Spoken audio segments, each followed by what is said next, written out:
Welcome everybody to Northwest Guns, and we are live tonight on the live stream. Whoever watched the video, I appreciate you guys showing up for the premiere of the video. The premiere of the video tonight was the Fab Defense wrap stock. We were going to be talking about the wrap stock. We're going to be talking some other types of gun stocks tonight. I have two guests coming on with us, and we will be doing some other stuff. We got a new platform we're playing with tonight, so we are streaming on Twitch, D Live, YouTube, Facebook, and my Facebook groups, which is Northwest Guns. If you guys would like, it's open up for the public. Come on in and join. More the merrier. It's something we really like and enjoy doing and everything. And welcome everybody who's showing up. So let's get this show started tonight. I'm gonna bring on my buddy Max from Slav Guns. He's gonna come in and introduce himself. What's going on, everybody? And you rat bastard, you're not supposed to talk about my name. Oh, my bad. Although, you know what, I think after the Max 9 video, when people basically guess like, hey, I have a gun named after me, the cat's out of the bag. Yeah, I think they figured that one out already. Yeah. Well, this was fun and entertaining. I'm glad to be here, and I'm glad that we can test all of my technology issues with you. Plus, you just have to change everything up and go to a completely different streaming platform, which is it's like, dude. But hey, thank you guys. Thank you for having me. I'm really excited to be here. I'm looking forward to contributing to the conversation. Thank you. And thank you to all of my peoples who are here. I guess, but now we can call them our peoples. Yes. And what's cool is I'll bring this on here in a minute, and I will introduce the second person we have on with us tonight is Joe from Shooting Gallery, New England. He's back from where I'm from. Actually, both of you guys are on the East Coast, but it's all good. Let's bring him on so he can introduce himself. What's going on? My name is Joe.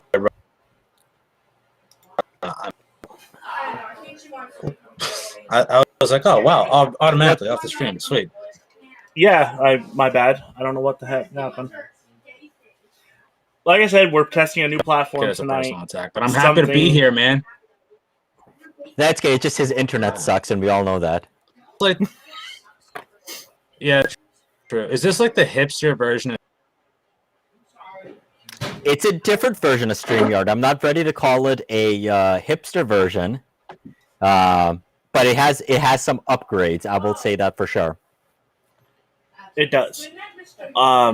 With this platform, we can stream to 30 different areas. So, actually, we're streaming on 6 different social media platforms right now as we speak. Oh, and actually, speaking of streaming, if one quick bit of news, and here's a plug for everybody. So, in about 2 to 3 days, live streaming is going out of beta on Odyssey, and more and more content creators are going to be able to do that. Nice. Yep. Nice. I'm sorry. I'm holding this. This is like my favorite mug to drink coffee out of, but like these people are like sellouts to the Second Amendment, so I'm not gonna do that. I'm gonna hold it this way. Staccato 2011. I understand. So, well, did you guys get to watch the premiere tonight at all? What premiere? Oh, yes, I did. I'm sorry. I've been on babysitting duty. Yeah, I know. I know. I had to say it. I am deeply sorry for missing your premiere. Oh, it's all good. So I do have throughout the video. I am going to be doing little pop-ups here, so people know where they can find us. Actually, Joe, I'm going to make you one up here in a minute. Solid. Appreciate it.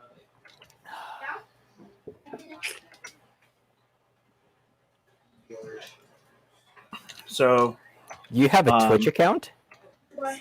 Yes, we're streaming on Twitch, VLive, I see Facebook, Facebook groups, and YouTube. Very cool. So we will do this, and just something new. Like I said, I just found this platform. I really wanted to try it. It was something different. And something really cool with the chat. So if we have like a lot of regulars that me and Slav use or have come on, and sounds like Oh, that's cool. Yes. Now the only thing that I see is that there's no history of the chat. It's like you see the message and then it just disappears. That Gotcha. you can't scroll back up, which is just silly. So we can show messages. Like Hey, well. my dad's watching tonight. Okay, so this is weird. So I guess only you can see those messages from the. You can see the history. I can't see the history at all. Okay, so like I said, something new. I'm not regular. My mother had me tested. Oh, Joe, you cracked me up. Leave it to Joe. I love that. Okay, so yeah, I'm like I said, new platform. We're trying this out. Well, maybe we'll go back to StreamYard next time, and go from there. So, well, the video tonight was on the Fab Defense wrap stock. I know, Max, you have some background with that stock. Yes, I was looking to see if I have the gun behind me. I do not, but for our purposes, I'm actually going to go grab one. I'm eyeing it from here because, like I said, I definitely want to talk about it. It's a fantastic stock, and actually, since Joe is here, I want to show him something. Not you, Joe. Joe Morgan. Okay, hold on. All right, no, okay. I'm just gonna go cry to myself. Sorry, I'm not special enough to see. Let's see. This is Slav is causing me to drink. Oh man, from his meanness. But yeah, no, the video came out good though. I liked it. I'm thinking about picking up on it. Like process of like deciding, should I build another fixed mag AR or should I just spend the money, save up for like a month at pre-94 and actually like be able to have all this fun stuff we love to shoot. Because I just got exposed to 6.8 SPC today and I am obsessed. I want it so bad. Yeah, it's pretty much a dead cartridge in my eyes. Oh, like 45 gap. Oh, you just had to say it with him not having his headset on. Yeah.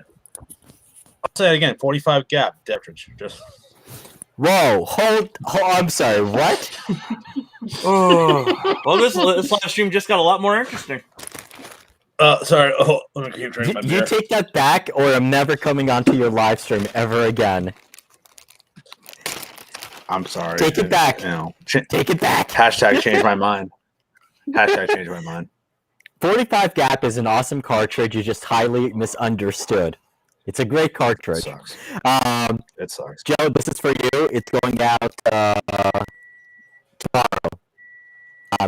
You've been a fan of it. And the perks of being a Squad channel member. Oh, very nice. Yep, it's a brand new holster for Taurus G3C. They sent it out for one of the videos that I did with the gun. I never got a chance to basically use it, and Joe really needed a good holster because I feel bad for my subscribers and definitely channel members using an Uncle Mike's holster. So we're gonna fix that issue. Nice. Yes. And see, I didn't even see his comment about don't tease gap. It can still happen. Honestly, I don't think it's gonna come back, but it's a really cool. And like I said, and the reason why because it's the whole. It's not even necessarily that it was a bad cartridge. It's the fact that 45 ACP itself is dying off because with the new Wonder 9s, you can pretty much, it's not necessarily about the energy anymore. There's so much better bullet design that, like hollow points or expanding full metal jacket that feed really well, and they've retained their mass once they impact something. Because of that, there's really less of a need for 40, definitely less of a need for 10 millimeter unless you're hunting, and definitely less of a need for 45 ACP and 45 gap with it. But like I said, there's a lot of advantages to it, and if you're a hand loader, it's great. I mean, really, the reason why the cartridge died is they wanted it to replace 45 ACP, but what's the most popular 45 ACP load? How many grains? Bullet. Exactly. And when 230. Yeah, 230. Yep. So when 45 gap came out, they only had it semi-spec for 185s. So it's kind of like, well, at that point, I might as well just shoot a 40. But it was after about 2 years of 45 gap being around, Winchester did come out and they did do a 45 gap with 230 grain loads, and shooting 230 grain out of 45 gap versus 25 ACP, it's almost night and day.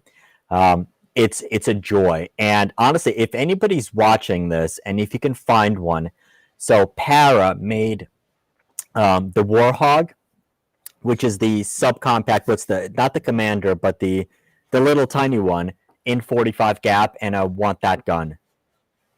Yeah, it was a limited production run. I want it. For the most part. Because that'd be an awesome carry gun. I would totally pimp that. But I guess we're here to talk about that. Yeah, that was... Well, I mean, we got one comment, 1911 is the best. It is. So, in a 45, there's only two platforms I really like 45 in. That's a Glock 21 and a 1911. Just because I carried a Glock 21 for years. So, I was gonna say, do you know what? I was say if you want a joy, shoot 1911 and 9mm. It's awesome. It's a beast. Gotcha. It's truly a joy to shoot. Like there's like no recoil. The gun cycles well. It's just a joy. Okay. So looks like you got your wrap stock. I got mine over here. Good. What color is yours? Black. Oh, wait. And you also have an adjustable bag rider for yours? Actually, this came off the 22. The Ruger Precision Rimfire 22. Nice. So, no, this isn't the actual bag rider for the wrap, but it does work. So, nice. I haven't played around with it yet. I just put it on tonight, so we're going to take it to the range this weekend, give it a run.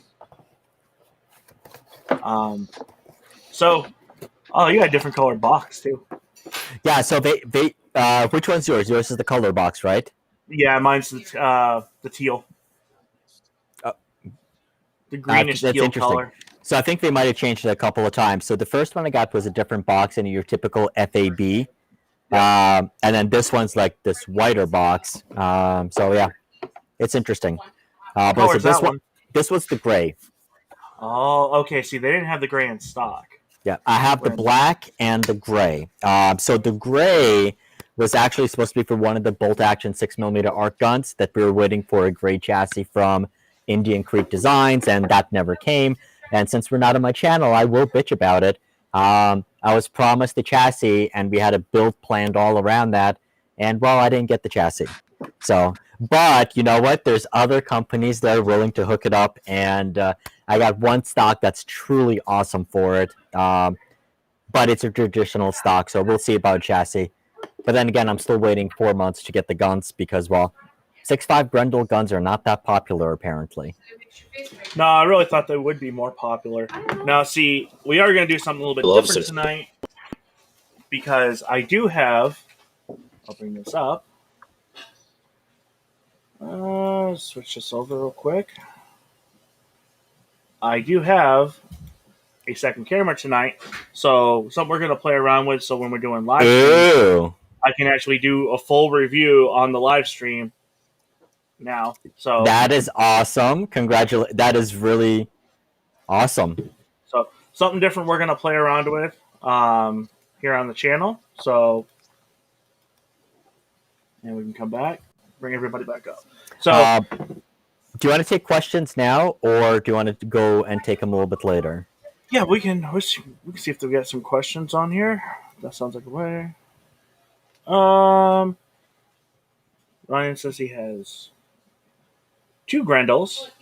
Ryan's actually going to come on one night for a 6mm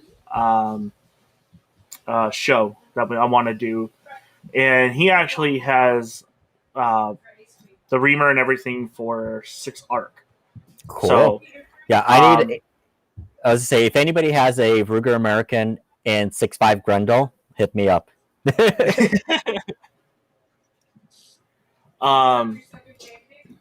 So I don't see any questions right now. Yeah, there was from Dennis. How much you change the 1911 to 9mm? Where do you get the parts? Okay. So, Joe, do you want to answer that one?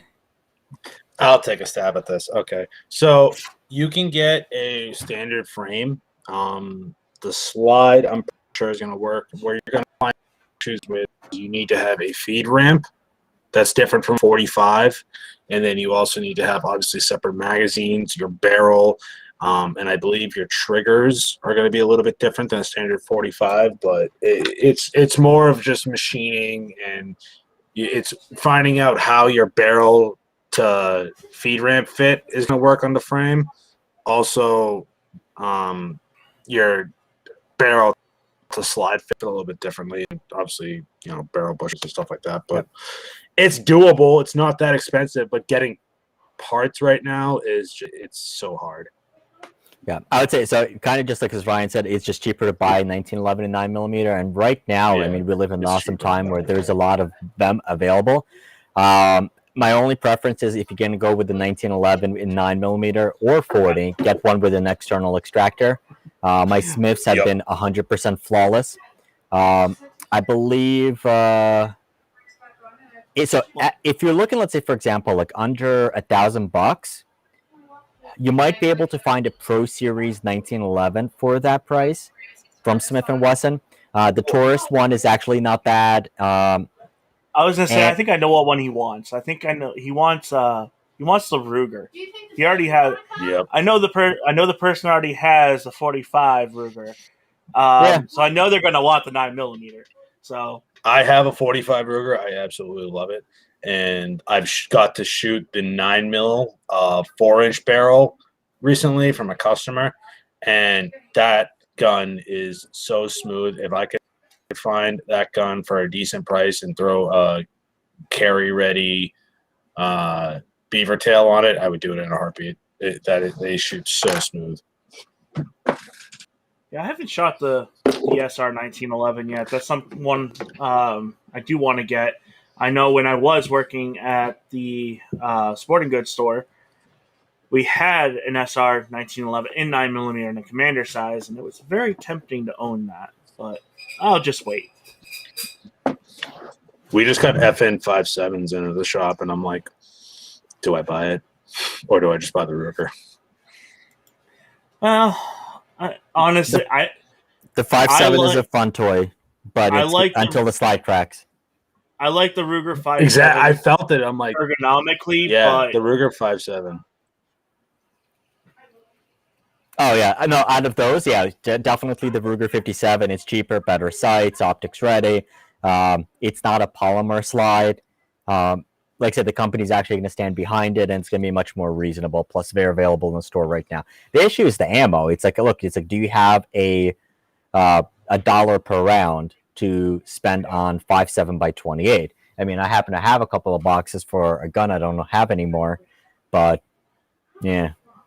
Unfortunately, I hate to say the thing is, but the Hudson H9 is no longer in production. Yeah, that just you got to be a self-hater to buy. That was actually a disappointment because I really liked the design and the concept of what that firearm was. Just piss poor freaking management on their part. Well, I mean, speaking of bankrupt companies and tying into the conversation on 5.7x28, what I really want right now is the AR-57 upper. AR-5. Yeah, if you could find one. Yes, that's the key. It's like, if you can find one, yeah, I wish I could. I wish I would have bought one back in the day, and was smart about it, but I didn't. So yeah, but I mean, it was stupid back then. And here's the thing. I mean, the 57x28 cartridge it's interesting, but I mean, we're getting the neuter version of it here. I mean, the entire premise was that cartridge was supposed to be able to penetrate bulletproof jackets, and well, we can't have that ammo here anymore. So it's kind of like, yeah, okay. I mean, it's stupid for carry, and I mean, it's light recoil and all that stuff. But I mean, the bullet is so light, it doesn't have the energy to knock somebody down. So I mean, like, you got to empty it out quite a bit, and like I said, I mean, you still don't have it in a compact size. It's a little bit more finicky. It just, yeah, I don't see the point. It's fun though, but I don't see the point. 338 at 1,000 does wonders. That's all I'm gonna say. Well, I would say if you want to play around with 57x28, I would look at 7.62 Tokarev. Yeah, that's actually a fun one. Much rather the Tokarev. I would much. We got rather a bunch. Tokarev. I've been seeing that a lot around my area. So, but we were getting a lot of 450 I've- Bushmaster for some reason. Hunting. Yeah. Well, plus it's probably like the only caliber you can find ammo for right now. For now, yeah. Yeah, I'm not a 450 Bushmaster fan that much. I don't have the hunting cartridge restrictions in my state. I mean, in my state, you can hunt with a 50 BMG if you wanted to. So it's great. But yeah, it's ridiculous. I don't agree with that on some of the Midwestern states. And then Winchester last year with the 350 Legend. What's up with that?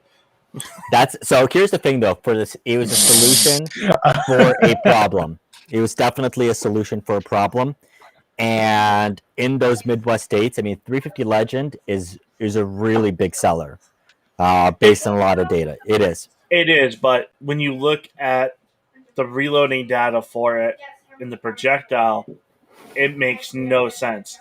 It doesn't matter. It's like if you can only hunt with a straight walled cartridge, that's just your solution. I mean, it's not meant to be sold in a lot of places. Now, there's a lot of hype around the cartridge elsewhere, but yeah, I mean, there's a lot of hype around it, but I mean, really what it's supposed to be meant for is those Midwest states where you can only hunt with a straight walled cartridge, meaning a shotgun or even like a handgun cartridge. So yeah, no, and I understand that. I do. I know we actually sell a lot of them up here. We did sell a lot of them up here in Montana when they were found in stock, especially around my area, which actually kind of shocking and surprised me because I really figured I would rather put somebody in like a 6.5 Creedmoor over a 350 Legend, but it's to their own. I mean, it, like you said, it was a solution to a problem. So well, and right now it's a solution because you can find ammo in 350 Legend generally still versus 6.5 Creedmoor. Yep. So I'm thinking 350 Legend's probably going to be a little bit cheaper than 6.5 Creedmoor right now, where 25 bucks a box. Yeah. So basically, now is time for everybody. Sorry, go ahead, Slap. Sorry. No, as I say, so it's basically you're talking about $1 a round versus $3 to $4 per round for 6.5 Creedmoor, 6.5 PRC, and so forth. Yeah. Well, actually, I found. Yeah. Now. Yeah, it's about $1 a round. Right. Go ahead, Joe. Now is the time, I think, for. Don't worry about your show, brother. Now is the time for people that are like, wow, I need to get something different. Obviously, I think things are going to be on even higher rise right now because you can find actions in 350 Legend, 6.5. At least in my area, I don't know how it is with you guys, but right now 6.5 Creedmoor, 350 Legend, a lot of 243. Granted, it's a common hunting caliber. 308's coming. I get a lot of Tula, but a lot of Tula in our shop, but I can still find some decent 308. Bolt action calibers, precision calibers, you can still stock up on. Yeah, it's going to be more expensive than like 9.556, but when you're in a pinch and you can't find that, and 9mm going for $50 a box, you can get a much powerful cartridge over a handgun for less money sometimes. Yeah. Well, especially since you can still find a bolt action gun for $400 or less. Yeah, my 5.56. I love my Ruger American. I'm still trying to figure it out. I like to at work. I'm able to actually sight a scope in now, and I feel like so happy. So now I got to take my Ruger American and get it properly sighted in, and go shoot. Worry it's about fun. the MRAD. It's much more fun shooting than talking about the guns, I think. Sometimes. Yeah, I know. I had to get to the range so bad. I'm jaded because I have a range at work, so like I get to try out all these different guns on the range. So, but when it comes down to like actually, like I talked about this on my show this week. Like I got burnt out from YouTube for a little bit because like I got promoted at work, so I'm now controlling the entire gunsmithing department, head gunsmith, and put energy into that. Make sure the books are all set. But at the same time, like I love my channel. I got burnt out. So when I got back from vacation, I was just like, all right, I'm getting full force into it, and I'm like, I have four videos still planned. I got 2, but I gotta get back to the range, man. Like I'm trying to. The last thing I need to build my 16-inch is a handguard, and I'm probably gonna pick one up this week by Timber Creek. But I'm getting back into videos. I gotta get to the range. And so admit it, you now work at a gun store. The last thing you want to do is shoot guns or think about guns. It's like now it's just a job and it sucks. Not okay. Not really. Honestly, man, I have never been more happy.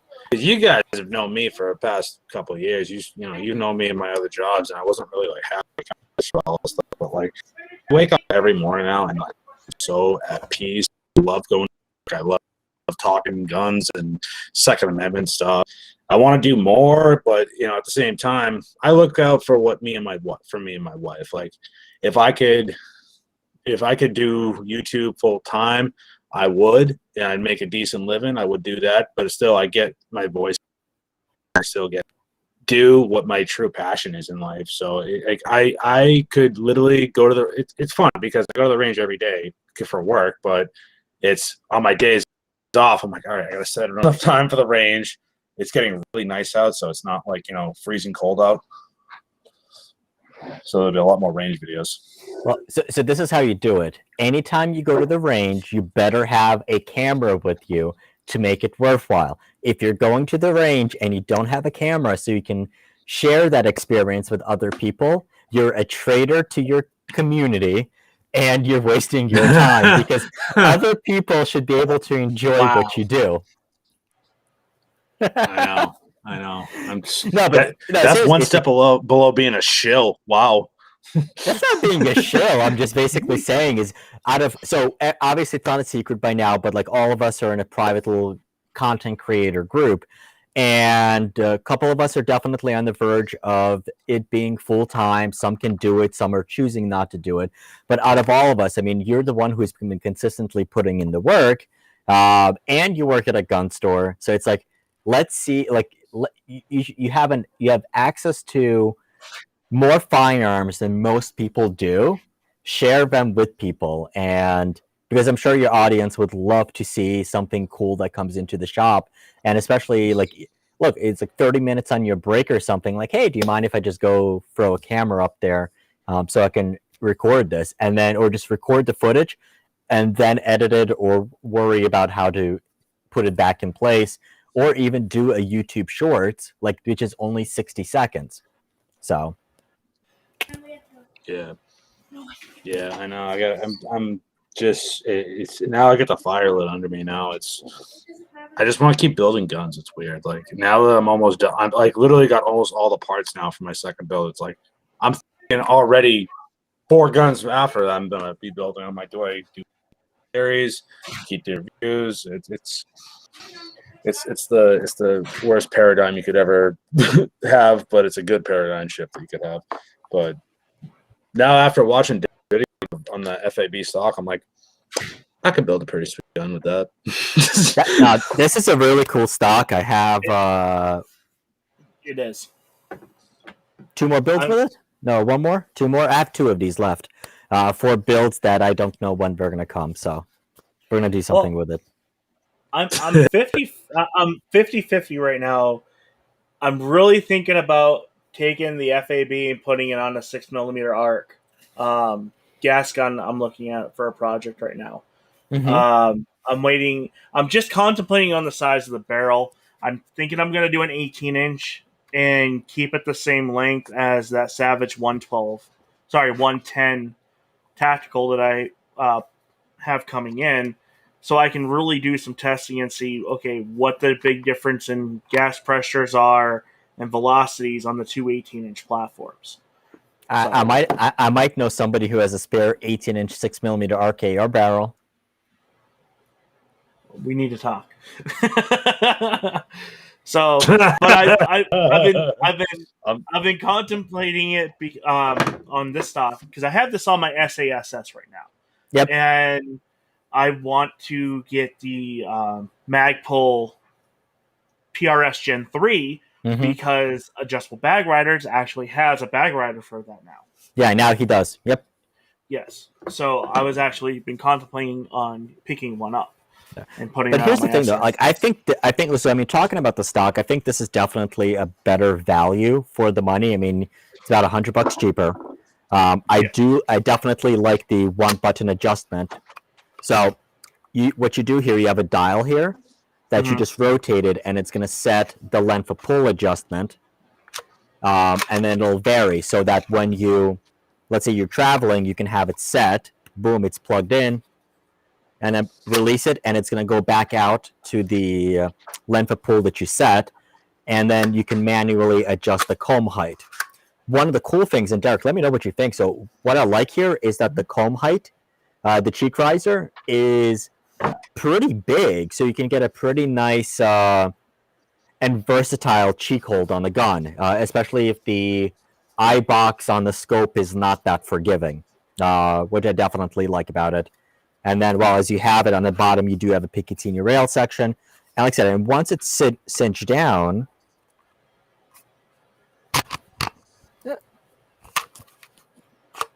my thing was there. Once it's cinched down, it's like super solid.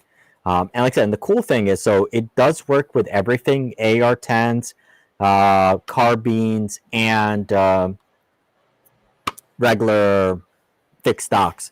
It does come with all the adapters in the box, and then you just change them out. But I definitely like the stock. I think it's a really, really good value. Like I said, I actually tried this on a Ruger Precision Rifle. The only thing with the Ruger Precision Rifle, when you're using this with the folding mechanism, at least for me, so I'm 5'8", the length of pull was a little too long. On an AR, it's perfect.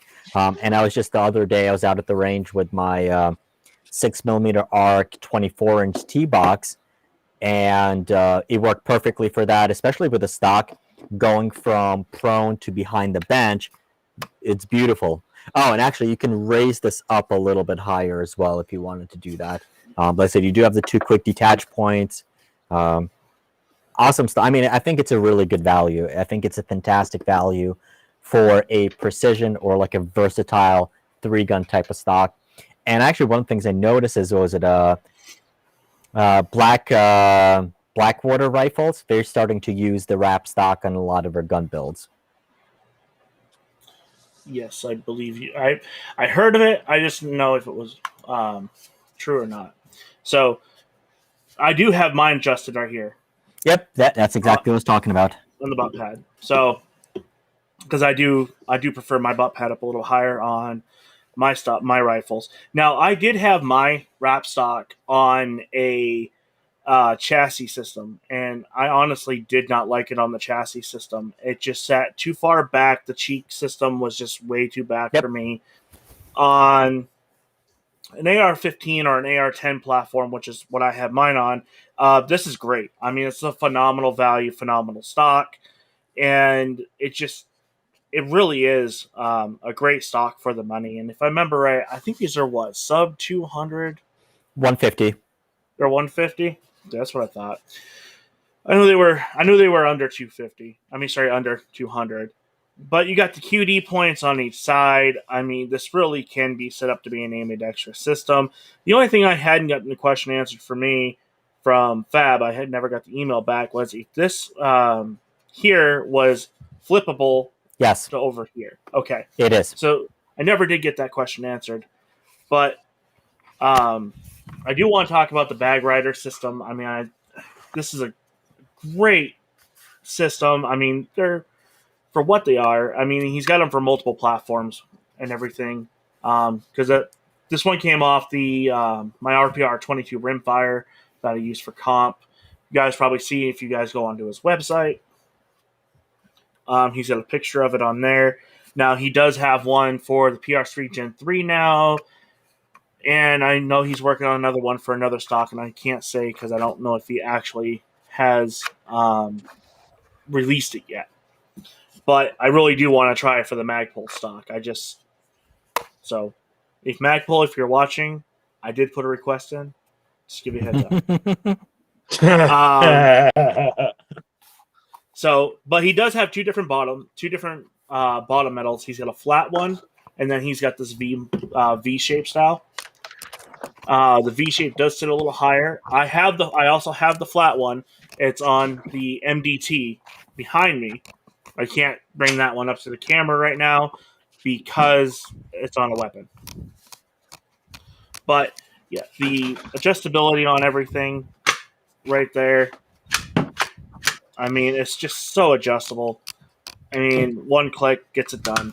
I mean, what's really nice about this is it gives people who have like a disability in their hands or something like that the ability to actually have a nice adjustable stock that's easy. And you can use multiple different style buffer tubes, commercial, mil spec, full size, and carbine length. I even had this on a pistol buffer style tube. It worked just fine.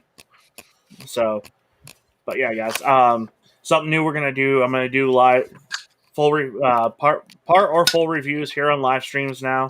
So wanted to test this new thing out with the camera. I think it's awesome. But I'm glad to have somebody else on who has one of these stocks also. Joe, whenever you move out of Massachusetts, you definitely need to get yourself one of these, man. Well, I think you can actually have it because this is not a telescoping stock. It's still considered a fixed stock. It just has adjustable length of pull and comb height. Yeah. Riser. Really? Yep. Oh, okay. Yeah. Well, I would the first thing that popped in was a 6. Yeah. Why? This would work so good and 6.5 Creedmoor. Like instantly popped in my mind. Now it makes me want to see if Darkstorm Industries has a fixed mag AR-10 more. And not anymore. No, they're gonna be doing the so I have to go to like DS-25 Santan Tactical. So yeah, I'd love to try that gun. And if I remember, that's mine. yours, isn't it? Okay. And this one's mine, which is what the Bag Rider was originally on. My RPR rimfire. I don't know whose that is, but that's some nice custom work done. That's Dave's F-class rifle. So he had it built with the integrated Bag Rider in there. Oh, very nice. And there's the Magpul one, so everybody can see what the Magpul one looks like. It's interesting how far forward that one is. So, on what? The Magpul stock. Yeah, so that's basically one of the issues that you have is because the Picatinny rail section is up there, and you can't have it further back because you would need to redesign the entire adjustment dowels, and you'd have to drill through the stock, so that's why it sticks out that much. So with those, it's critical to have an upright grip. even with the FAB wraps. You need to have an upright grip in order to get enough room in there to get your hand in there. Okay. So, everybody go check out adjustablebagrriders.com. Great product. I got videos on it. I believe Slav has done a video on it. Couple. I know Logan from West Desert Shooter has. So, I mean, it definitely cuts your groups down. I mean, it's just night and day difference to shoot.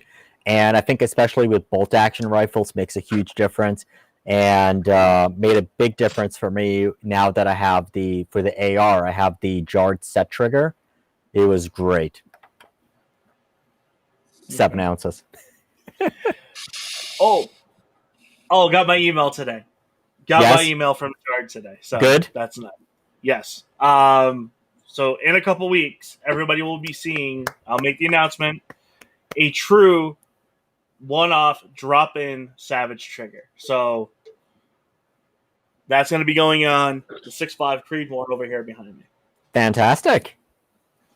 So now I can finally complete my 110 precision upgrade video. So, ooh, are we going to have a 110 precision off? Wait, no, yours is the 110 precision. Mine is just the 110 tactical. Well, tactical. Once you get the elite, at some point. Yeah, because this is the middle of the line between the 3 precision rifles Savage makes, and then you got the elite, which is the top. Although I would say, so I mean, I'm planning on. So I got the parts that I need for my 110 tactical. I'm planning on releasing the video next week. I refuse to call it the 110 tactical. I definitely think it's tactical, but not practical. But we are going to make the gun practical, and I have all the parts for it. Thanks to Anarchy Outdoors, thanks to Boyd's, and so it looks like we're going to keep the barreled action. We're going to keep the trigger, not like we did with the Mossberg. But I'm definitely looking forward to seeing what that gun can do. Like I said, it's my first Savage, and I really like the action. I just think they put it into pretty bad packaging. But you'll like the Anarchy Outdoors bolt handle. I got the video on that. I'm finishing that up this week. And what else? No, I do not have the scope base on that yet from Anarchy. So, but I do have the Emperor Penguin grip though. I do like perfect. That. Yeah, because yours is yours long action, or why don't you have a scope base for it? Because on the 100 precision the elites, this screws on them. They're not a 640. They're an 840. So Savage just went straight uniform across and didn't say anything to anybody. So the base I have is drilled and tapped for a 640 scope, for a 640 screws. I do have it. I got to get it back to them so they can re-drill it and everything. Okay. But I do have the 30 MOA bubble level base for that, which will probably go on after the shooting season. But I am going to do a video on it still. But yeah. And I also got the Kelbley's claw brake on this. And then I got the Fab Spike bipod, which I'm working on right now. So I just saw your message about if I want to bring off a couple of more AR-15 stocks. So if you want to do that, I have 2 right next to me that I can grab. Because I think these are actually pretty cool. Hold on 1 second. Okay. Let's see.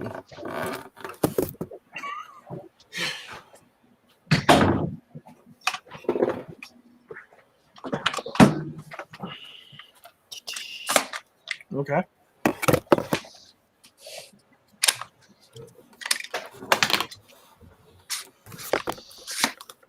Okay.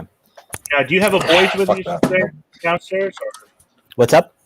Do you have the Boyd's downstairs with you tonight or no? Boyd's what? Stock. Yeah. Which one? I don't know. If you want to show one of those off too. I have 3 down here. I have one for a 1022, the Howa, and the Savage. See, I want the at one with the thumb hole for a 1022. I do too. And that's the one he has, doesn't he? Oh, Yeah, of course he does. So I've just been playing around with this. This is the Mission First Minimalist stock. So far, I like it. It fits my on what this is. This is on a carbine. This is on my We the People 20 build that we're doing right now. I'm not showing the full receiver because I do have a con to this stock. It is incredibly hard to get the town to get onto the side, to get like pliers. That's one thing I just didn't care for. But I minimalist stock so far. I've tried it on a couple other guns that customers have brought in. They're very affordable, and for the money, it fits me. I feel for bigger guys, this minimalist stock is pretty sweet. Plus, it has points on both sides, and with this being a fixed mag AR, I don't have to pin the snot. So it's actually I can have an adjustable stock. okay. Very nice. So I love that minimalist stock. Also from Mission First Tactical, they released at the end of last year, I guess, the aluminum one, and this just is. Yeah, it's really, really, really cool. TGC and a couple others had a video on it. There's nothing really, really, really good, but it's a minimal. It's the MFT minimalist, but you can kind of see how everything is made out of aluminum. It's fairly thin. It is adjustable, but I think this is definitely form over function. So, for instance, like I said, to put the stock in or out, you need to remove this bolt to slide it onto the buffer tube, but then afterwards it is adjustable. But it is metal. It's a little bit heavier, but it's still not bad. So this is going on our high-end Proof Research carbon fiber build. So we have that. Okay, so you're I just asking... built an upper with the Proof Research, bro. Nice. For yourself or for a customer? For a customer, I saw that like how much I can understand why Proof Research charges what they do. It was beautiful. It came with what got me was it came with the gas tube and gas block already on the barrel, and I was like, that is a like class act right there. Yeah. They actually, what caliber was that in? It was 223 Wild. It was a 223 Wild barrel. Yep. And it was that's beautiful though. No, I mean the fit and finish on the barrels is nuts. All right, so Derek, you're asking about the @1 thumb hole. Yes. So there you go. This is the @1 thumb hole in Zombie Hunter. So Zombie Hunter Green. I call it Hemi Hugger Green. So here's the so for anybody who hasn't played with the @1 stock, I mean these are exceptionally well priced, under $200, right around $200. And what you have is you have an adjustable comb height. Press the button. And then you have an adjustable length of pull. And these are sometimes a wee stiff. There you go. So you press the button and you have an adjustable length of pull. It does go further. This one is really stiff. Okay. And then you can have additional spacers to have it go out even further. On the bottom here, you do have a polymer plate, which you can replace with something else if you want to. Usually we have them customizable. And then on the forend is also replaceable. They have a wider target forend as well. And like I said, this is the thumb hole one. I use a similar stock. I use the regular @1 stock for the Mossberg project, the 6.5 Patriot. And with those, instead of being thumb hole, you have interchangeable grip handles. So you can have either your standard hunting cut, or you can replace the panels with more upright target grips. Like I said, exceptionally well priced for that price point.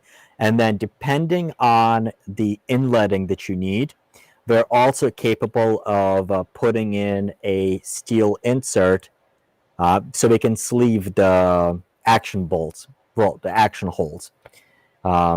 On some places they can, some places they can't, or worst case, you can do it yourself. But these are really, really, really cool stocks. I've been using them for a while, even way before the YouTube channel. And then, like I said, it's been a really good relationship. I'm like, hey, a couple of projects fell through. can you do that? And this is actually precisely what this is for. So this is for a Howa 1500 action.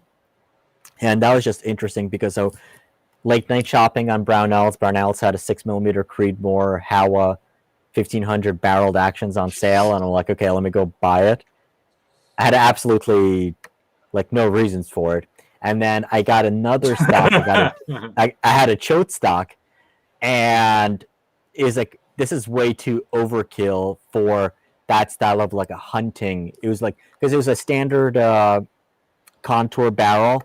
So I'm like, ooh, and like the stock is like way heavier. I'm like, okay, I need to do something else. I'm like, hey, you know what? I think it would be awesome to do something like a target / hunting all-purpose rifle.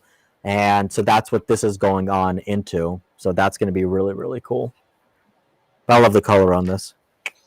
And then, okay, so the last stock, and I would say it's a really nice in-between of the FAB wraps and our standard stock, also for Mission First Tactical.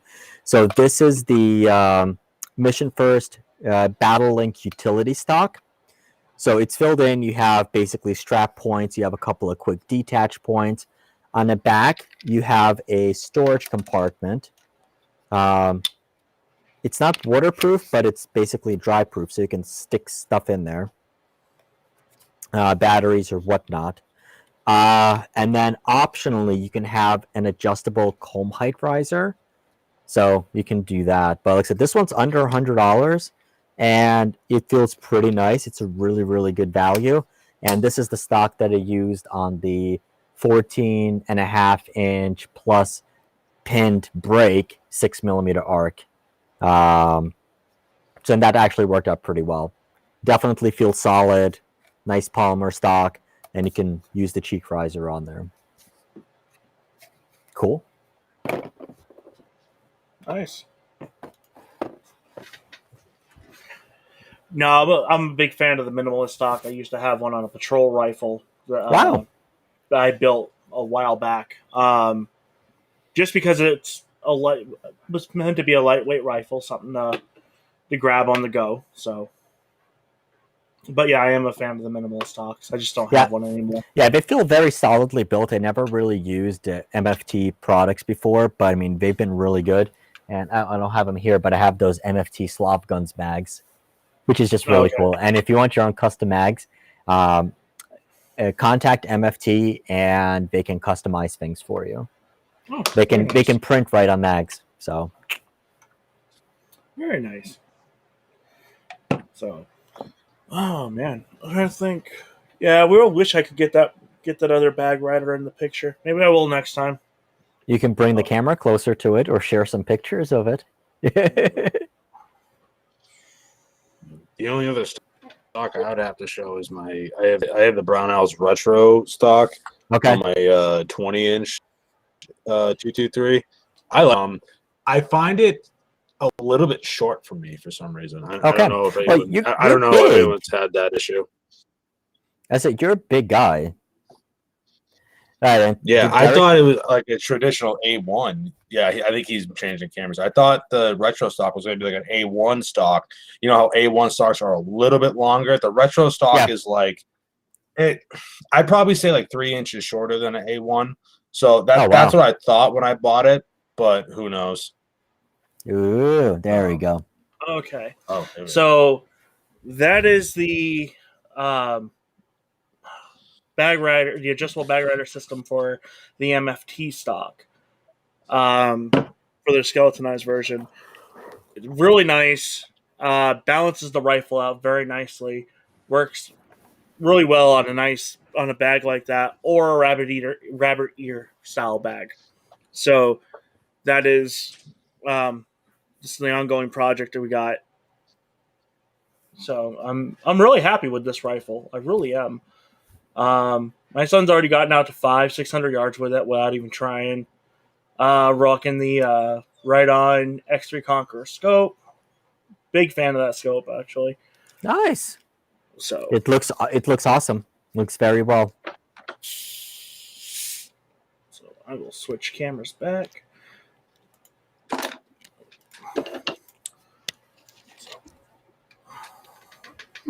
Sorry. Actually, I think I brought one other stock out tonight. Let me bring that back over here. I'm out of coffee. Yeah, I'm not. I was smart. I restocked beer. I'd be asleep already by then.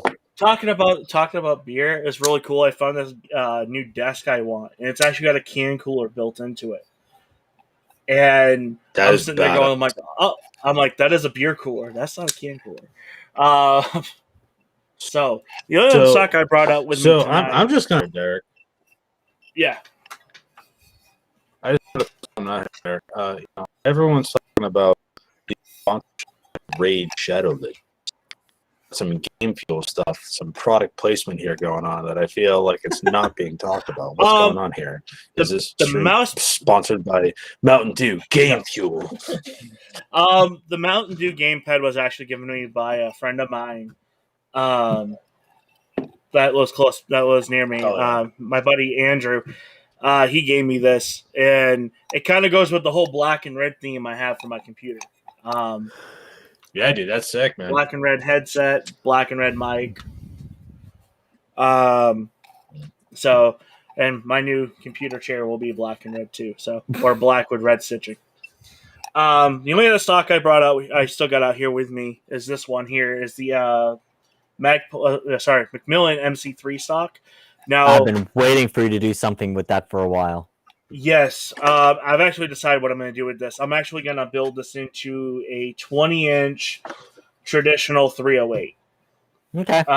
If I can find someone has nostalgia. 308 Remington 700 barreled action, it just drops right in. So, or actually, the other thing I thought about doing was getting the Bergara 22 long rifle action and putting it in this. Okay, that would be cool. That would be a bad little build, too.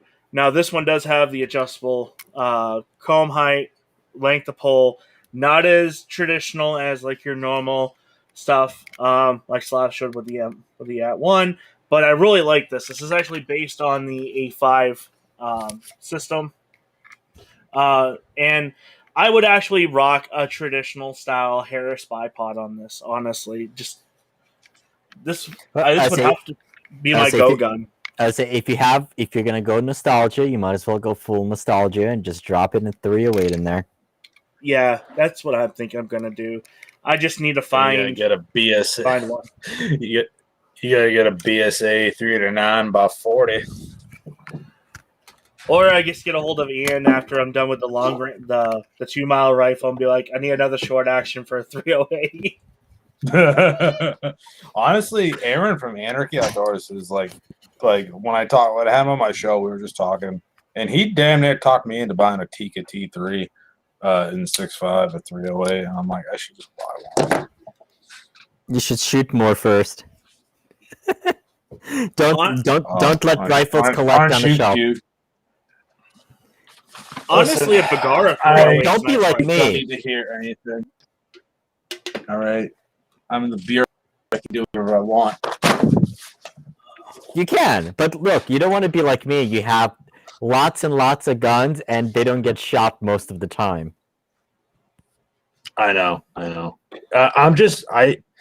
think I'm putting my M&P build project that I have on the back burner because 9mm is so expensive, and I don't want to use my depleted stock I already have. So that's why I'm like, think about getting into some more rifles because rifle ammo is a lot easier to find than 9mm.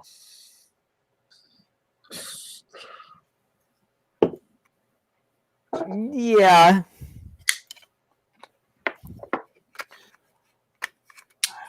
Honestly, in my area, I want a 3-gun rifle. I know what I want. I'm just waiting. So, semi-auto or what? Semi-auto 3-gun. I want a Ruger PC9, but I want it in the Midwest Industry chassis with the M-Lock handguard. Same with me. You see, that's a gun I feel like shouldn't just be a sporting rifle. That gun should be in a chassis. I know Ruger came out with a chassis version. I don't know why those don't sell as much as like the traditional PC carbine because I feel like it's such a good gun. Just put a pistol grip on it, you know. My thought on this is the people who are going that route and they want something in the chassis, they're just going to build an AR-based version because it's going to be very similar to what they already have and use. That's the primary thing. Yeah. Well, or they're going to do the pistol charger. Yeah, or the pistol charger for so the pistol charger is my home defense gun, and you usually have it everywhere. But the biggest challenge with the PC carbine, well, I'm not going to pick it up right now anyway, is the PC carbine, the magazine release is just in such a crappy place. Yeah. Something like this chassis right here from Midwest Industries. That's it. I would look at the Tandem Cross one, honestly. I haven't even looked at the Tandem Cross one. I didn't even know they had one on. So the Uprising chassis is pretty sweet. The first one was kind of angled, which is stupid, but the one they just released now, one of the most innovative things on there is that they relocate the magazine release to a more traditional place. Yeah. Speaking of Tandem Cross, I am having one of the owners on my show Monday. Very cool. Congratulations. Now, is this the chassis system you're talking about? Yep, exactly. Thank you. Okay. The Uprising chassis. And it's worth every penny. I don't know. I don't know what to think. I've never seen one of these yet. So, that would be worth trying. Yeah, that's on my calendar. But so basically take a look at the magazine release. They relocate that and they built it into the chassis. So it's kind of like a bad lever almost for the magazine release. Okay. No, it's not bad. I'd have to get the biggest thing for me would be this area right here, right where the buffer tube meets on the chassis. Just that where it's. So that angled one I think is a little bit stupid, but it does raise the gun up higher for you, so you can have a red dot mounted lower down. But they do have a straight angle adapter, such as what you're seeing right now, because people have been requesting. Oh, okay, good, all right. Oh, okay, I like the red. I can't help it. Black and red just looks beautiful together. It does. That's why I have red on all of my guns. So. Yeah, I'm definitely sold on the black and red. Like a zombie green. I think it would have been. Yeah, if they did a zombie green and black, it would have looked so dumb. I would never have bought it. I don't know. I think I'm burnt on zombie green. Like if it's like a Confederate flag of the gun world. It's like my zombie green. Well, we just had 2 viewers leaving. Zombie greens. I'm sorry. So I don't care. So no, but I think zombie green is played out. Yeah, I don't know. It's just overplayed. This would be a hard one for me to decide if what one I would go with, either the Midwest Industries or the Tandem Cross. So, I'd go with Tandem Cross. I've installed them; they're good quality. Okay, I might have to get a hold of them. Yeah, we can make that happen. Oh, so, listen, Alex, we can make that happen. Yeah. I'm trying to see what else they have that I don't have I need for parts. Slav, are you gonna do anything with the Kraken versus or no? I was thinking about it, but no, because I don't have that gun anymore. I was gonna, but it's getting the parts because I don't have a 2245 from the ground up, but I was looking and getting parts kits for that. And I doubt Ruger will send me all the parts. So it's they do not. They do not send out just parts like that. They would send an entire gun. But like I said, I think honestly your best bet just find one used and then just Gucci it out. Yeah, that's if I could find one used, I'd do it. I thought about it because they were going to give me a really good deal on the receiver, but it's just I was like, all right, listen, I can't find parts at all. So when do you need the barrel? Now I got to replace that build with something new. Here you go. Yeah, it's and I thought the barreled action. I thought the low was a serialized part. It's not. It's the upper. It's the barreled upper. Serialized part. I never knew that. Yes, where the Browning buckmark is the opposite. So, yeah, Tactical Solutions makes a really nice upper for the 2245s and stuff like that. Yeah, I love my Mark. The one I tandemized myself. I love my Mark 4 standard. The only thing I'd change is I'd like to get a different red dot, that Amazon special I have on there. Other than that, I wouldn't really change anything.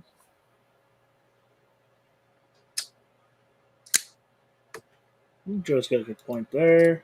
What else is Joe? Say hate when you can't call and buy parts from companies. I'm in the block being numero uno. Yeah, I'm in the same boat with you on that one, Joe. Well, but here's the thing, though, because how many people actually know what the hell is wrong with their gun? True. Vast majority don't. And exactly. And who was it? I think I was talking to one company. I don't remember who it was, but basically it was like they had one person who kept calling back in, requesting different parts, and after a while, like they almost basically sent him a new gun. Just that many parts, and then like that, just send it back in. And like, yeah, there's nothing wrong with it. I think, like I said, it's just the vast majority of the people. Like I said, it might actually, let's say, for example, if you're shooting like an SVI or something high end or custom, yeah, that's a different story. But if you're, let's say, for example, you're talking about a Glock, a Taurus, a Smith & Wesson, a Ruger, whatever, vast majority of those people who are buying them, they're first-time buyers. They're not gunsmiths, or they don't have a lot of experience with them. Like, they don't know. And all you just need, priority number one to look at is all those guns that you see on the internet where you have like 5 squib bullets inside of a barrel. Like, they kept shooting because they didn't think there was anything wrong, or they thought that they would shoot it out. Right. I'll agree with you on that one. I think a smaller company can definitely do that, but and they do sell replacement parts. So, for example, like for Ruger, you can go on shopruger.com, and they'll have a lot of the parts that are there. But honestly, though, right now, so even like talking about the new Max 9 extra magazines, all the magazines that they're producing, they're trying to allocate them towards brand new guns rather than having extras to sell on the website. Yeah, I want to try one so bad. I'm waiting for those guns. Massacre weapons roster because for the money, it seems. I was talking to my buddies at Black Diamond Guns and Gear, and they were telling me that gun is. It's an awesome gun. The Max 9 is a fantastic gun. It's one of the better Rugers. It's going to be...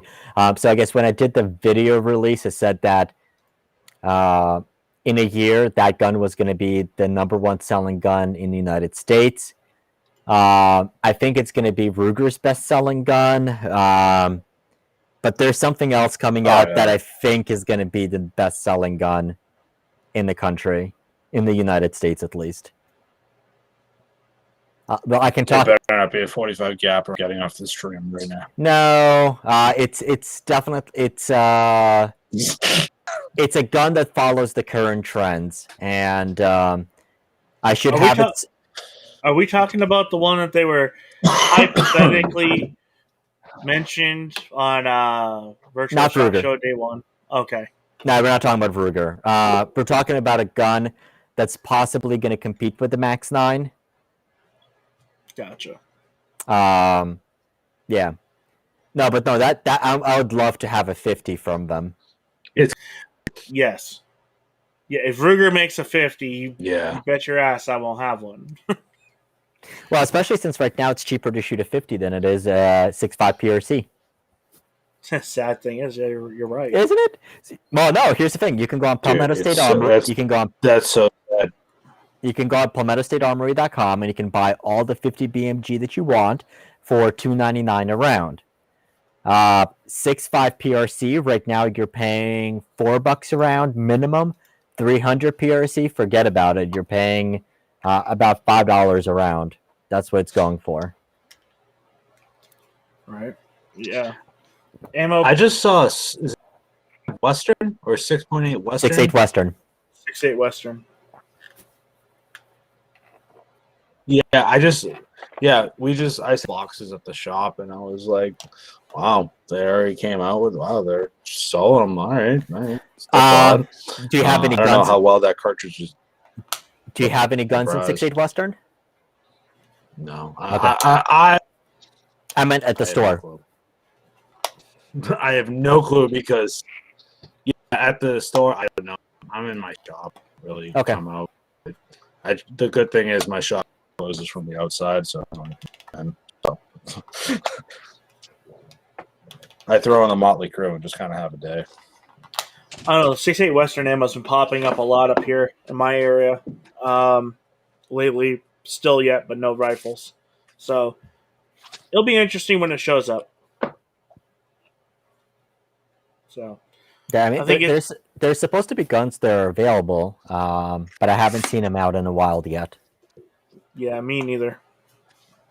I'm probably gonna predict mid-spring, beginning of summer. Actually, that reminds me, I should reach out to Browning and see if I can get a loaner unit for 6.8 Western. I think that'd be really cool. Yeah, that would be, especially if in the X-Bolt long range. That's a nice rifle. But then I'd be tempted to ask him for 6.5 PRC or 300 PRC. Right. Because that's a better cartridge. That Expo is like a beautiful gun. Really is. Yeah. Well, probably is. We had a guy that bought an X-Bolt in 30-06, and I was like, "Oh my god, this is such a good shooter." Right. But so here, looking at my bullet collection, I know, right? I have 22. I have 6mm. I have 6.5. Okay, lots of 6.5, and we have 30 cals. I don't have frickin' 6.8. I know. Sounds like you're just flexing. I'm not. Nosler is making 6.5 PRC brass now. I saw. That's awesome. Yes, that was another thing I wanted to bring up. Because I saw it and I was like, oh man. Believe it or not, Nosler brass is actually really good brass. Now, do they make their own brass, or is it made for them by somebody? I think Nosler makes their own brass. Okay. I'll have to ask my brother-in-law. He used to work for Nosler years back. But yeah, I'm just saying, Slav, the amount of bullets and what's up? The amount of bullets that you're showing off, I feel like making that 5-hour. The amount of bullets, you want to like make that 5-hour drive and kind of like, bye, I'm taking all this. Goodbye. Because like, I mean, all you got is 45 gap to defend yourself. So like, I think I got a decent chance. I think I'll be okay. Oh my god! I think I'll be okay. And was it Frankfurt Arsenal has a video now on their website on that new progressive press. Ooh, okay. So, but they said it's not going to be released until towards the end of the year. Oh, those bastards! Oh, I know, but it's so nice looking, the functionality of it. And you get, the whole setup is like $700. You can't complain. Yeah, so here's the thing. I mean, for a press that's expensive, but for a press of that caliber, it's definitely not, because what was it, 8 stations, or how many stations was it? 7? 10. Yeah, 10 stations. That's just nuts. I mean, you can do everything you'd want to do with it, but I think didn't they set it up that way that you can do 2 different calibers set up on a press at the same time, if I'm not mistaken? No, they did it so... It's weird how it's set up that on the last 2 stations, believe it or not, the bullet, you don't know how you normally would have to put the bullet on to be seated. Yeah. Well, the bullet drops down and it's sitting in the seater, and it comes down and seats on the bullet. And then it goes through a secondary seating system and then drops out. Okay, so we're using basically extra holds on that press for extra things that are not extra on other presses. Because, I mean, typically, yes, you have a drop feed die, and then it's just going to seat it right there in that same place. Okay. Oops, sorry. Hey, it's all good, Ryan. Um, yeah, I saw the video the other night. I was actually really impressed with it, and I was like, the case feeder, the bullet dropper. I mean, the whole 9 yards for $700. I was like, well, I got a space on my bench for it. So that's the one I'm looking for. I got to do a little bit more information. Is that Mark 7 reloading one from Lyman? That does look pretty good. actually Lyman commented on my. Derek is breaking up again. Lyman commented on what? And I'm not sure if it's you or me. Possibly you? Sounds like him. It sounds like him. I've been looking to get into that Hornady single stage lock and load, and you definitely need to get into hand loading because I mean you'll be able to actually afford to shoot. I mean it's funny. It's like I mean when 9mm was under $9 a box, there's absolutely zero reason to hand load that stuff unless it's for match.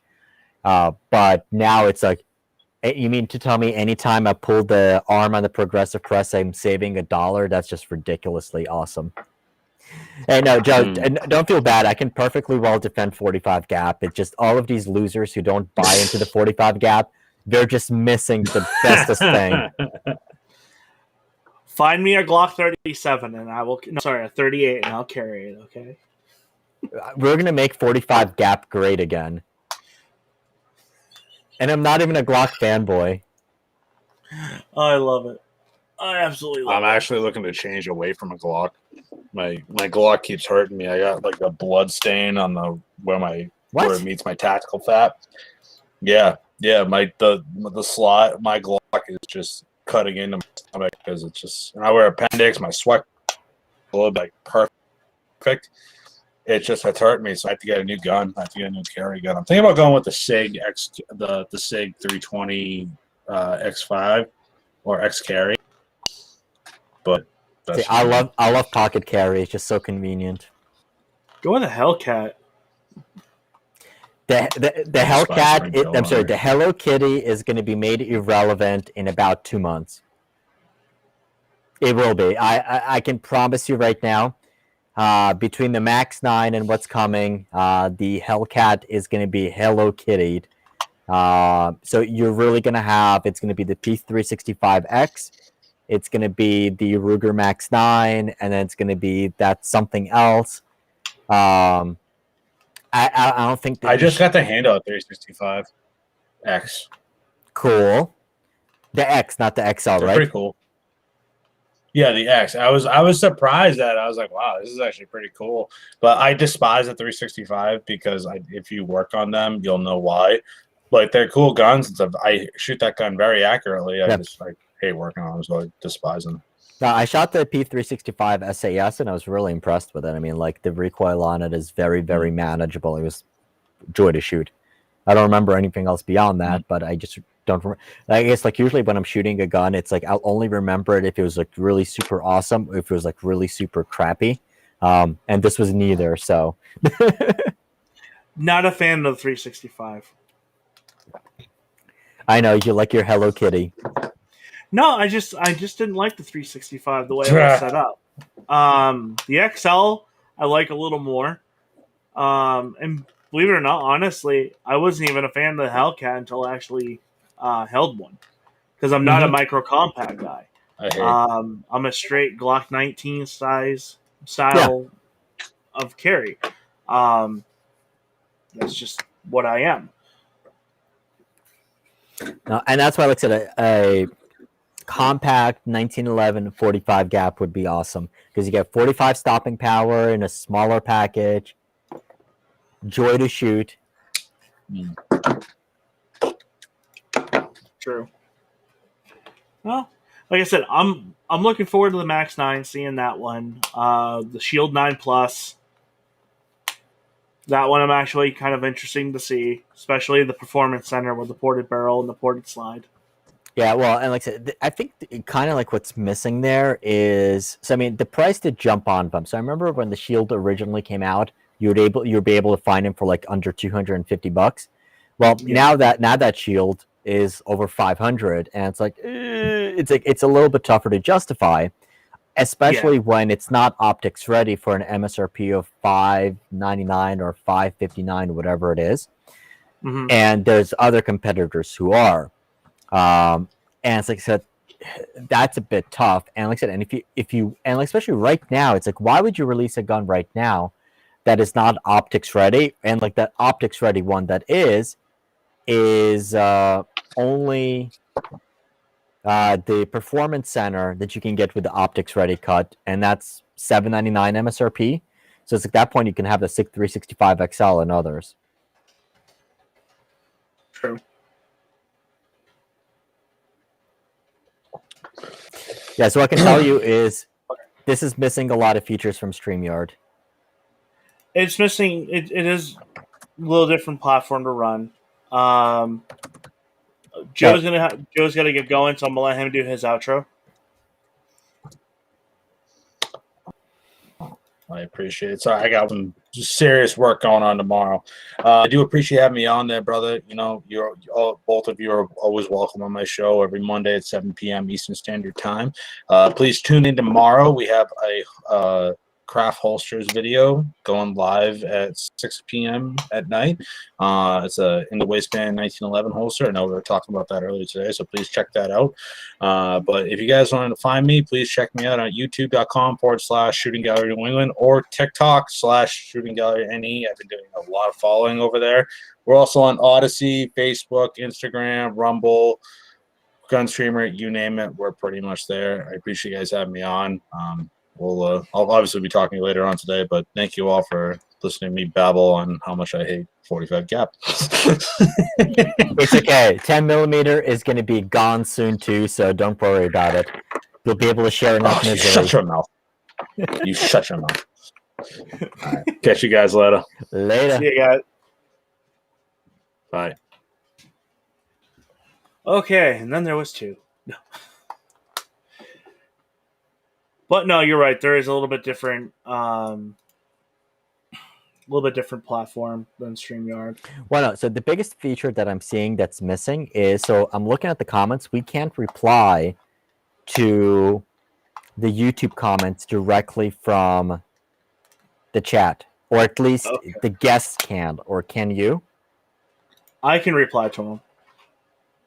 To the comments, so you can type something in there. Yes. Okay, so as a guest, I can't, which is weird because I don't remember if it was the same way from StreamYard or not. Yeah. So, for guests on StreamYard, they can't reply to the comments. Okay, I guess I'm just used to hosting for a while. Right. I'm like, I see all these good comments, and I want to reply to them, but that's not necessarily something that you want to bring up on the air. And then I'm like, I don't see a place to do it. Yeah. See my GGC. That's about right. Most stuff is all doubling in price nowadays. I agree with Joe on that one. Oh, the GGC, I mean, I think the tourist guns in particular are just exceptional values. They're good value for what you're getting. Kind of like I told my dad earlier today was what he bought a G3C, and I told him, like, I look at it this way: if I'm going to buy it, I'm going to carry it. Would I carry a G3C as my EDC? No, not at all. Maybe a bedside gun, range gun, stuff like that. Well, but here's basically what I can counter that with: a Taurus on a nightstand is better than a SIG on layaway. True. You can buy 3 Tauruses for the price of a SIG. So right now, probably just 2, but yeah. Yeah. No, so I mean, and I think that's the thing. I mean, like, there's still a number of things that I'm not crazy about a lot of the Taurus guns. However, they're like the G3C, the G3, the TX22. They're fun, they're reliable, and most of all, they're exceptional values. Yeah. And I think there's going to be, like I said, in about a month, there's going to be a lot of debate. And there's going to be a crap ton of debate around that. Crap, did I leak it out? No, I technically didn't. No, I didn't. But I'm just going to say that good. there's going to be a lot of debate. So, and here's the thing, though. So, like on my Ruger Max 9 video, somebody brought up that SCCY gun. How do you pronounce it? Sky? Or I have no clue. So they have one that's like a micro, like 12 round or 13 round optics ready gun, and it's about $200, and it's kind of like, it's like, yes, you can have it, but I mean, there's Sky, and then there's Taurus, and there's kind of High Point somewhere in between. A lot of those Saturnite special guns, I mean, you don't know whether the CPX, exactly. Thanks, Joe. And it's like, well, would I trust my life to one? No, especially when you have a lot of those guns that end up basically blowing up. Would I trust my life to a Taurus? Yeah. I would have no issues with it. As long as you're familiar with the gun. Yep, perfect. Yeah, you can bring up the website. So they have, the DVG. Yeah, it's the DVG one. Yeah, I've actually played around with one of these when I was working in the FFO. We had one, and they just got everything is nice about them except for the grip. It's just got such an odd, thick grip. I think the trigger sucks completely on it too. It does. But at least you get your Crimson Trace. Yes. Which Crimson Trace is now on the Shield Plus also. So. Well, yeah, considering it's the same parent company, so we're gonna. Yeah. But I mean, I've seen these on the shelf for about $350, $400. Oh wow! Price. Okay. The gun alone itself, I've seen them for about $225. Okay. So so this is still going to be cheaper than the new gun that's coming out. But I think like at that point though, it's like, okay, well, just save $100 extra and get something better, because I mean, like, we've heard way too many issues with those guns blowing up. Yeah, it's not something for me. This is just a waste of money. I mean, now I would still review the gun and give it a fair shake, but yes, I would. Mm-hmm. But for me, like I said, it has just an awkwardness that I wouldn't spend my own money on it. Yep. So I can honestly give an opinion. They want to send me one, great, to play around with, but I wouldn't spend my own money. So, well, we're coming up to about an hour and a half, so let's go ahead and let's start doing some closings. That way, because you got stuff you got to do, and I got to get ready to go to work tonight. So, yes, you do. And I would say, this was fun. Thank you, everybody, for joining. Sorry for the audio issues. I'm going back to my wired up act. It's but at least I know it works. I've got to find out what's wrong with that one. I think it's just literally just the battery. But I'm always glad to have the discussion. It's so awesome to see a lot of familiar faces, a lot of familiar names. Love having these conversations, and oftentimes we might disagree, but I think, and like, we'll joke about make fun of ourselves. But it's always fun. And it's like, it's always fun to have those discussions, because that's the only way that I think you, as a gun owner, you can challenge yourself. And like I said, it's also nice that between us, I mean, we might pretend to be fanboys, or we might call each other fanboys of certain companies, but I know true at heart, we definitely are not. And it's like, you're truly a gun guy when you can appreciate all type of firearms, even if it's like companies that you hate, or you might want to think you hate. So that's what I really, really, really, really, really like. I will have a video on Monday. I'm going to force myself to finish editing it. I I am not sure if we're going to have a live stream immediately after, because Monday night I am flying out to Denver to pick up my beast, picking up a puppy in Denver. So actually, we might do it earlier. We might do a live stream beforehand, or I might do a live stream from the airport. So kind of like how we did like the SHOT Show stuff, and then go from there. And then might have. There's going to be one more video on the Ruger Max 9, which is how to install a red dot, and we're going to be playing with a couple of red dots, and then a 6mm arc stuff coming up. And then already we're heading into the end of the month, and we're going to have something cool come out. And no, not yet. Okay, figured I'd ask. No, I appreciate it. No problem. You're good. So yeah, so thank you for having me on. This is always fun and educational. Always. And like I said, everybody, we're just trying out a new platform tonight.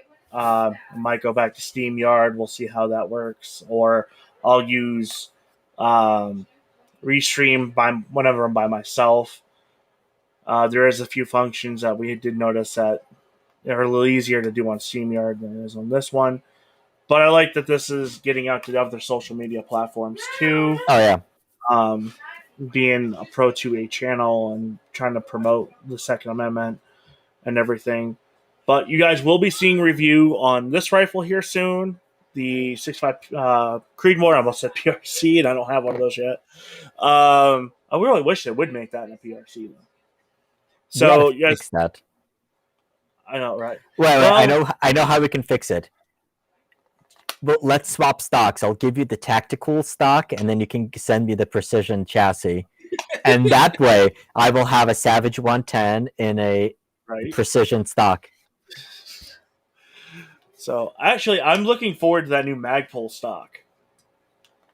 The Precision Hunter stock they have coming in the Savage 110. Interesting. Yeah, it's on their website. I'm actually kind of looking forward to that for that 6mm arc rifle. Yeah, hopefully you get it. Yes. Well, I'm on the list, so I'm officially on the list now. Looking forward to doing some more build stuff with you guys. Got more videos coming on that. 6GT 338 improved. God, we got a few of them. The XC build, which still hasn't decided if it's going to be a 37 or a 33 because of everything that's going on in the industry. So, and you guys are going to be with. I want to do more of the live review stuff on some of these live streams that we do. That was actually kind of fun and cool to do tonight. So I'm looking forward to that. And I will see you guys on. We will do another video. If maybe you'll be back next week, late next week. We'll have to see what's going on with the new puppy, and bring the puppy on if you want to. Yes, that could be kind of cool. So you can find me at Northwest Guns. You can find a friend here over at Slav Guns. And to all the squad members, keep on squatting, and we'll see you guys on the next one.